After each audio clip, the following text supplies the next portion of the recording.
Okay तो अ, आज class start करते हैं हम लोग। आवाज़ आई होप कि सबको जा रहा होगा और स्क्रीन भी हम शेयर कर दे रहे हैं ताकि जो कंटेंट है वो दिखाई पड़े आप लोगों को।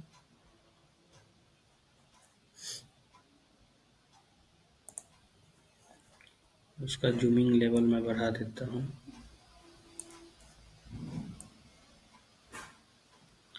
ये पार्ट 2 हो गया, प्रोग्रामिंग का पार्ट 2 हो गया और आज का डिस्कशन का पार्ट है वेरिएबल। ठीक है, आज का डिस्कशन का पार्ट है हम लोग वेरिएबल। वेरिएबल पे नॉर्मली हम लोग डिस्कस करते आ रहे हैं बहुत पहले से। आज कुछ और चीज़ें एडवांस चीज़ हम लोग जानेंगे। पहले से ही वेरिएबल पर डिस्कशन होते आ रहा है। तो आज इस डॉक्यूमेंट में आप पढ़ेंगे पहले नॉर्मल जो डेफिनेशन पहले से हम लोग पढ़ते आ रहे हैं। तो वेरिएबल क्या होता है? वेरिएबल एक प्लेस है, वेरिएबल एक जगह है, वेरिएबल क्या है भाई? भी मेमोरी है। एक मेमोरी होती है जहाँ पे हम अपने वैल्यू को क्या करते हैं, स्टोर करके रखते हैं टेम्पररी या परमानेंट मैनर में। दोनों मैनर में रखा जा सकता है, वो कंडीशन के ऊपर डिपेंड करता है। तो सबसे पहले आप लोग ये बता दें कि स्क्रीन तो शेयर हो गया ना, सबको दिख रहा है स्क्रीन क्लियरली? ठीक है। तो वेरिएबल का मतलब एक container storing data value like a number and a character. कोई भी स्टोरिंग डेटा वैल्यू यानी कि कोई भी वैल्यू हम स्टोर कर सकते हैं, चाहे वो नंबर हो या कैरेक्टर्स हो, उसको हम लोग स्टोर करके रख सकते हैं। या फिर कह सकते हैं कि name of the memory location. एक मेमोरी लोकेशन दिया जाएगा, उसका एक नाम दिया जाएगा, तो नेम्ड मेमोरी लोकेशन भी बोला जा सकता है इसको। बेसिकली तो ये यूज होता है, use to store data. Data को स्टोर कराने के लिए यूज किया जाता है। और वैल्यू कैन बी चेंज्ड, और इसकी वैल्यू वेरी करती रहेगी, यानी चेंज भी होता रहेगा। और इसको हम बार बार रीयूज्ड भी कर सकते हैं, यानी कि मेनी टाइम्स इसको रीयूज भी किया जा सकता है। तो वेरिएबल अगर हम लोग देखें कि वेरिएबल क्या प्लेस है, तो मेमोरी जो भी हमारा डेटा टाइप होता है उसके अकॉर्डिंगली मेमोरी रैम में एक जगह बनता है, और उस जगह का जो नाम हम लोग देते हैं वही हमारा नेम्ड मेमोरी लोकेशन में हमारा वैल्यू जा कर के स्टोर हो जाता है। जैसे इस बात को अगर हम लोग देखना चाहते हैं तो थोड़ा सा इसको यहाँ पे स्क्रीन पे आप देखेंगे कि यहाँ पे मैंने a इक्वल टू क्या लिख रखा है। तो एग्जांपल बाद में हम लोग समझेंगे, बट एक वेरिएबल का एग्जांपल यहाँ a इक्वल टू 10 रखा है, तो a हमारे लिए वेरिएबल है, और जहाँ पे 10 क्या हो जा रहा है, जाके स्टोर हो जा रहा है। तो 10 स्टोर हो जा रहा है, तभी अगर हम a को प्रिंट कराएंगे तो हमको 10 मिलेगा। ये नॉर्मल सी बात है, नॉर्मल वेरिएबल डिक्लेरेशन है। अब दूसरी बात ये आती है कि वेरिएबल का डेफिनेशन अगर हम लोग समझ जाएं, तो दूसरी बात हमारे पास ये आती है कि आखिर वेरिएबल को डिफाइन करने का कुछ नियम तो होगा, कुछ रूल्स तो होगा। तो यहाँ पे मैंने पूरी तरह से वो सारे रूल्स को डिक्लेयर कर रखा है कि आप एक वेरिएबल को कैसे डिफाइन करेंगे अपने प्रोग्राम में। सबसे पहली बात याद रखेंगे कि वेरिएबल का जो भी नाम होगा वो स्टार्ट होगा। तो वेरिएबल का कोई भी नाम have a alphabet, digit and underscore, कुछ भी हो सकता है। वेरिएबल कैन हैव अल्फाबेट, यानी कि जो भी अल्फाबेट हो सकता है, डिजिट्स हो सकता है, अंडरस्कोर हो सकता है। लेकिन उसमें भी a variable name can start with the alphabet, यानी अल्फाबेट से वो स्टार्ट होगा, या फिर हम कह सकते हैं कि वो अंडरस्कोर्स ओनली से स्टार्ट हो सकता है, और उस स्टार्टिंग के बाद हम कोई डिजिट वगैरह उसमें डाल सकते हैं, डिजिट रख सकते हैं। लेकिन हम चाहें कि पहले ही डिजिट रख दें तो ऐसा संभव नहीं होगा। नहीं, तो ये इसको हम समझेंगे। यहाँ पे आप देखिए कि कुछ नेम्ड वेरिएबल मैंने दे रखा है 2 पॉइंट्स में, आप देखिए कि कहीं इनवैलिड वेरिएबल है और ये वैलिड वेरिएबल है। तो वैलिड और इनवैलिड में यहाँ पर डिफरेंशिएशन बस इतना ही हो रहा है कि अगर ए इंट ए लिए तो ये वैलिड है, int underscore a b ले लिए तो ये भी वैलिड है, और इंट ए 30 ले लिए तो ये भी वैलिड है। वाई वैलिड क्यों है? क्योंकि ये सारा हम जानते हैं कि स्टार्टिंग जो हो सकता है वेरिएबल का नाम वो या तो अंडर स्कोर से स्टार्ट हो सकता है या अल्फ़ाबेट से स्टार्ट हो सकता है। तो ये इम्पोर्टेंट चीज़ें थी, 2 इम्पोर्टेंट वेरिएबल का नियम था। अब तीसरा नियम क्या बोलता है रूल, कि कोई वाइट स्पेस अलाउड नहीं होता है with in the variable name.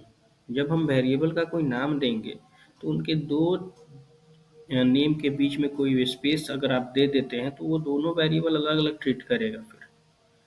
तो देखिए कि यहाँ पे थर्ड नंबर हमने दिया है ए और एक स्पेस ले लिया बी, तो ये अलाउड नहीं है। उसके बाद एक और है कि variable name must not be any reserve word और कीवर्ड। यानी कि एक वेरिएबल का जो नाम होगा वो कभी भी रिजर्व वर्ड कहते किसको है, जो वर्ड प्रोग्राम में कुछ अपना स्पेसिफाइड मीनिंग रखता हो, अपना उसका कुछ मतलब रखता हो, यानी कि उसका पहले से बना बनाया कोई मीनिंग हो, उसको हम रिजर्व वर्ड बोलते हैं या कीवर्ड बोलते हैं। उस रिजर्व वर्ड और उस कीवर्ड को हम लोग चेंज नहीं कर सकते, उसके मीनिंग को, उसके मतलब को हम चेंज नहीं कर सकते हैं, इसलिए उसको रिजर्व वर्ड बोला जाता है। तो उन रिजर्व वर्ड्स को हम अपने वेरिएबल के डिक्लेरेशन में कभी भी यूज नहीं करेंगे। जैसे 2 एग्जाम्पल रिजर्व वर्ड का लिया है, इंट, ठीक है, फ्लॉट, फ्लॉट्स तो नहीं होता है बट यहाँ फ्लॉट होना चाहिए, तो फ्लॉट। तो ये 2 रिजर्व वर्ड्स हैं। अब इसका डिक्लेरेशन अगर हम यहाँ पे जैसे इंट लॉन्ग, तो लॉन्ग भी एक रिजर्व वर्ड है, तो इसका हम यूज कर लेंगे अपने वेरिएबल में नहीं, इसका एक स्पेशल मीनिंग है, इस वजह से हम अपने रिजर्व वर्ड में यूज नहीं कर सकते। ठीक है, तो अब आई होप कि वेरिएबल रूल्स और डिफाइनिंग में कोई आप लोगों को प्रॉब्लम हो तो क्वेश्चन कर सकते हैं आप लोग।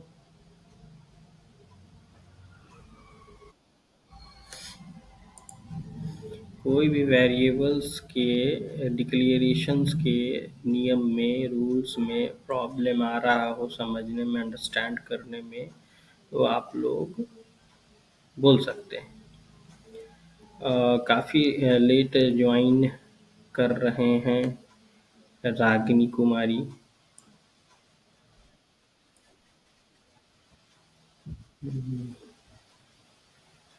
तो आकाश कुमार और जो भी हैं, आप लोग किसी को प्रॉब्लम तो नहीं है, आप लोग बोल सकते हैं एक बार, क्या प्रॉब्लम नहीं है तो आगे बढ़ा जाए। रिपीटे रिपीटेशन आपको मिल जाएगा क्योंकि ये रिकॉर्ड हो रहा है, ठीक है। रिकॉर्डेड क्लास है तो रिपीटेशन आपको यूट्यूब पे मिल जाएगा, लिंक मैं शेयर कर दूंगा, देख लीजिएगा। वेरिएबल है, आप समझ रहे हैं, वेरिएबल का थोड़ा सा बात मैं बता रहा था। तो ये मेरा डॉक्यूमेंट था, तो इस डॉक्यूमेंट से मैं वेरिएबल की बातें बता रहा था। वेरिएबल्स तो खैर बहुत सारे लोग जानते ही पहले से, जो भी क्लासेस कर रहे हैं वो। और जिनको समझ में नहीं आ रहा फिर दोबारा से रिपीटेशन करना हो तो ये रिकॉर्डेड क्लास होगा, एक बार देख लें। हाँ, इम्पोर्टेंट यहाँ पे कुछ नियम और रूल हैं, तो ये हमने समझा दिया अभी कि ये नियम और ये रूल्स के अकॉर्डिंगली हमारा वैलिड और इनवैलिड वेरिएबल्स को हम लोग अलग-अलग कर सकते हैं। इनवैलिड वेरिएबल और ये वैलिड वेरिएबल। ठीक है, टाइप्स ऑफ वेरिएबल बहुत इम्पोर्टेंट है।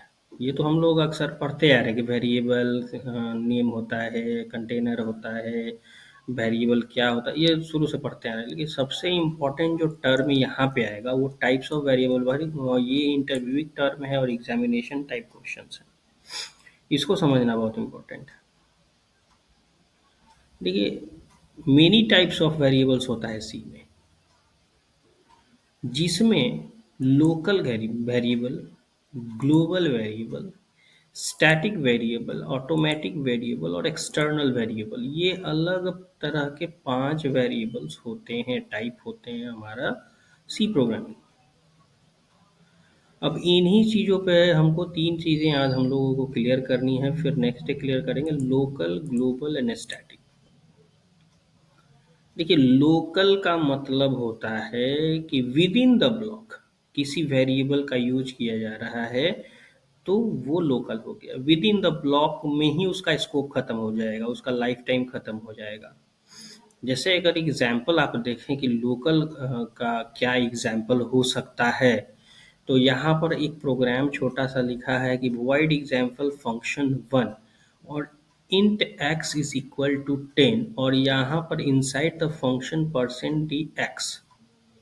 तो इसका जो x का स्कोप है वो विद इन द इस वेरिएबल के अंदर ही है, ठीक है।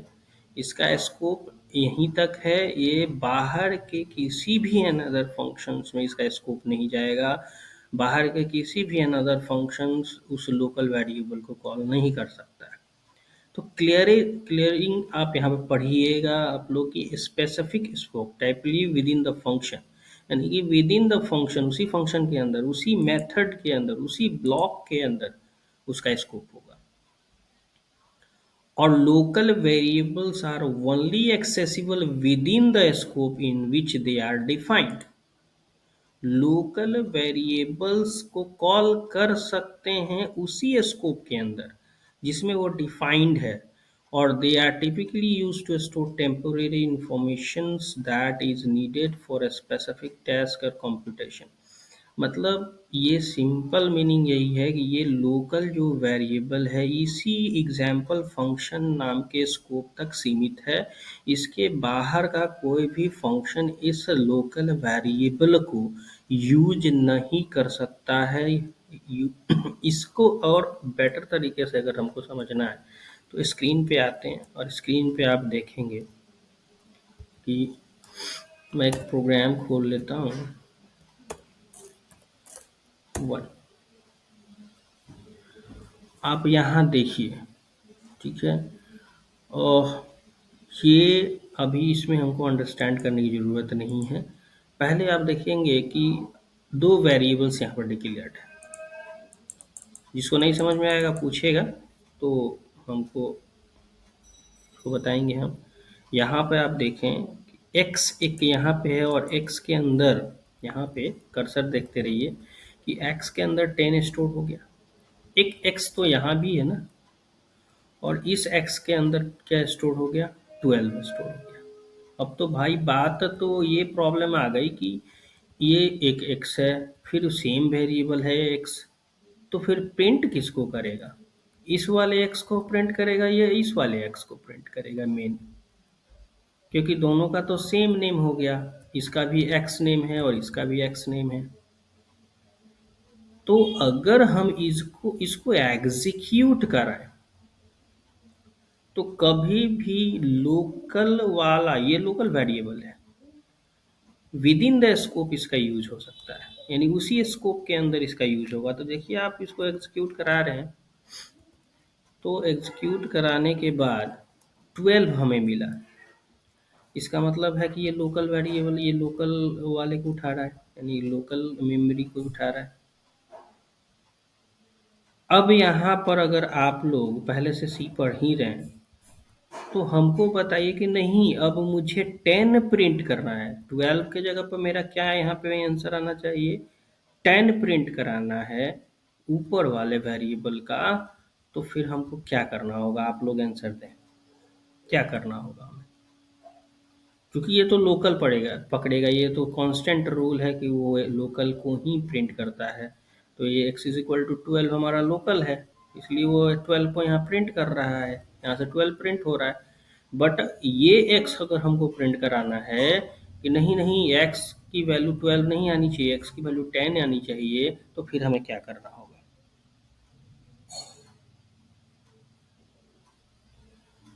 कोई बता सकता है?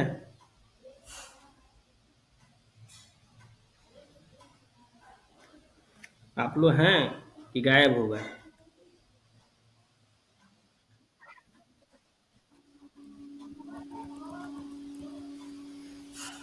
नहीं, आंसर तो बोलिए सचिन।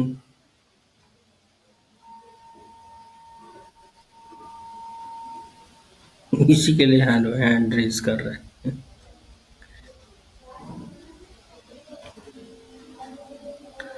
क्वेश्चन रिपीटेशन ये है कि अगर आप यहाँ देख रहे हैं, मेरे स्क्रीन को आप देखें, और मेरा बस सिंपल क्वेश्चन है कि मैं इस प्रोग्राम को जब एग्जीक्यूट कर रहा हूँ तो मेरा आंसर क्या आ रहा है?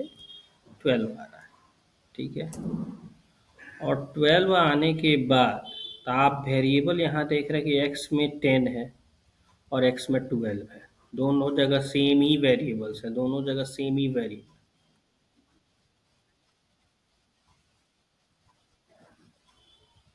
तो मेरा तो क्वेश्चन है कि यहाँ पे कोई पैरामीटर तो है ही नहीं है, तो फंक्शन की बात ही नहीं हो रही है, तो पैरामीटर आएगा कहाँ से? दूसरी बात कि मैं ये कह रहा हूँ कि x में 10 है, फिर यहीं पे सेम x में 10 है, तो यहाँ पर जब मैं इसको प्रिंट करा रहा हूँ तो मुझे 12 मिल रहा है, बट मेरा क्वेश्चन ये है कि यहाँ 12 नहीं, मुझे 10 मिलना चाहिए।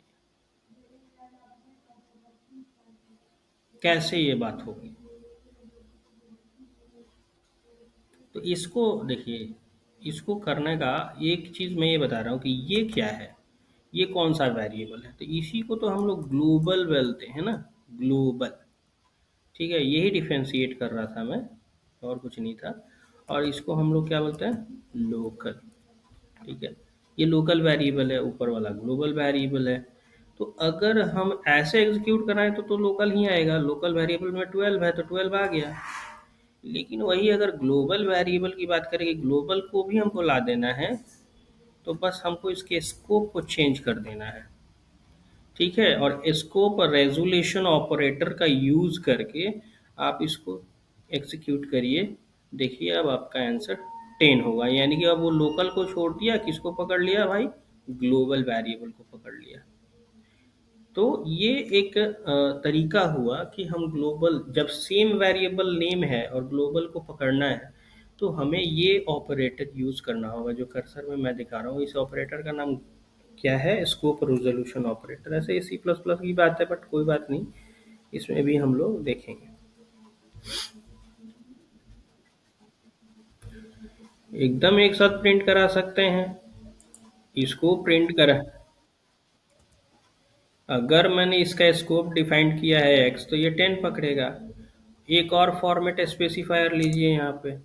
ठीक है, %d, और फिर यहाँ कॉमा लगा के एक्स कर दीजिए, तो ये करेगा, तो ये अपना लोकल पकड़ेगा 10 एंड 12।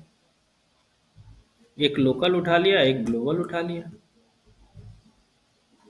तो दोनों एक साथ हो गए। तो ये हो गया आपका लोकल। तो लोकल समझाने का मेरा मकसद था कि दो तरह का वेरिएबल बेसिकली अभी हम लोग पढ़ रहे हैं, लोकल वेरिएबल और ग्लोबल वेरिएबल। तो लोकल वेरिएबल का मतलब उसका स्कोप और लाइफ टाइम जो होगा ना, वो फंक्शन के अंदर ही होगा, विद इन द फंक्शन होगा। उसका फंक्शन का स्कोप होगा, वो विद इन द फंक्शन होगा, फंक्शन के बाहर उसका लाइफ टाइम खत्म। जैसे घर से बाहर निकले तो मेरा लाइफ क्या हो गया? खत्म हो गया, और घर में रह रहे हैं तो सही है। तो यही लोकल और ग्लोबल की बात होती है। ग्लोबल मतलब हर जगह जो यूज कर सकता है, हर फंक्शन जिसका यूज कर सकता है, और लोकल मतलब विद इन द ब्लॉक किसी का यूज हो रहा है, तो ये लोकल वेरिएबल हो जाता है। तो आगे इस में हम लोग देख रहे हैं, आपके पास सामने स्क्रीन है, कि ग्लोबल को भी मैंने यहीं पे दिखा रखा है। देखिए वही प्रोग्राम, सेम थिंग है। यहाँ पे मैंने एक इंट वैल्यू, यहाँ पर अगर हम देखेंगे तो इंट वैल्यू 20 है, तो ग्लोबल लिखा हुआ है। लेकिन वही किसी फंक्शन ब्लॉक के अंदर कोई वेरिएबल लिखा है, तो उसको हम लोग लोकल वेरिएबल बोल रहे हैं। वही ऊपर का इंट एक्स मैंने अभी दिखाया, तो int x is equal to 10 था, तो ये ग्लोबल मैंने बोला। अब मेन के अंदर उसी एक्स की वैल्यू, यानी सेम एक्स को यूज़ किया, एक्स मतलब सेम नेम हो गया एक्स एक्स, तो वो हमारा क्या हो गया? लोकल हो गया। तो ये डिफ्रेंशिएट कर लीजिएगा, ऊपर जो मेन के ऊपर है वो ग्लोबल है, और जो with in the block of function है उसको हम लोग लोकल कहेंगे, और जो आउट ऑफ ब्लॉक है ऊपर लिखा हुआ ग्लोबल हो गया। तो ग्लोबल वेरिएबल का मतलब ये हो गया कि global variable that is declared outside the function और ब्लॉक ब्लॉक के आउटसाइड में इसका यूज किया जाएगा। और कोई भी फंक्शन होगा बाहर का, वो इसके वैल्यू को क्या कर सकता है, यूज कर सकता है, उसके फंक्शन को यूज कर सकता है।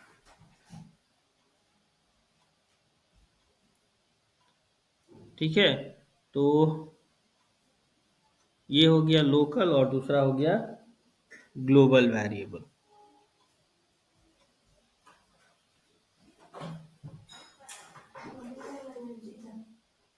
हम्म